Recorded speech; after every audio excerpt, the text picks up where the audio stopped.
Interactive Central and Eastern Europe Festival. If we look at the TV set penetration, the things look very different from what's happening in our living rooms. The difference is not going to offset anytime soon. The barriers are beyond purchase power. In some of these territories, electricity is a luxury.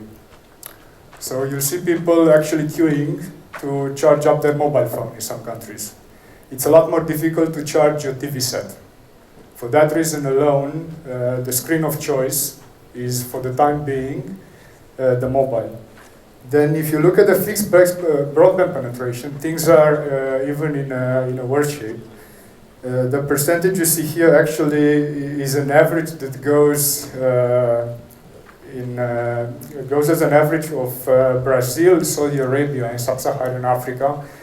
If you take just Sub-Saharan Africa, broadband is really a luxury. And their definition of broadband is not really the definition of broadband in Bucharest.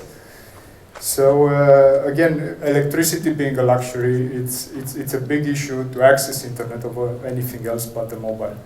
Mobile SIM penetration might be a surprise, is actually higher in these markets. There's a significant phenomenon of multiple SIM.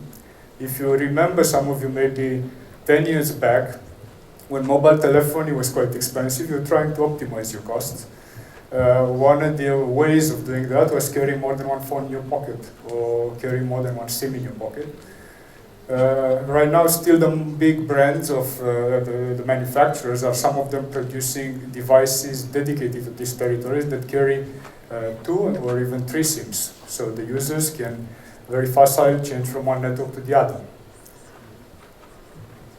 Now, how about commerce? What is the place where you would take your stuff to sell in some of these places? If you take retail, over the past year, we haven't seen a significant uplift. And again, the things have mostly to do with infrastructure. If some of you have been recently to Sub-Saharan Africa, to places like Lagos or Accra, you would understand that it's going to take a while until the number of retail places that they have is going to catch up with our understanding of a Western city. Then the transportation infrastructure makes it very difficult for the people to go from one place to the other and become consumers in the traditional sense of the word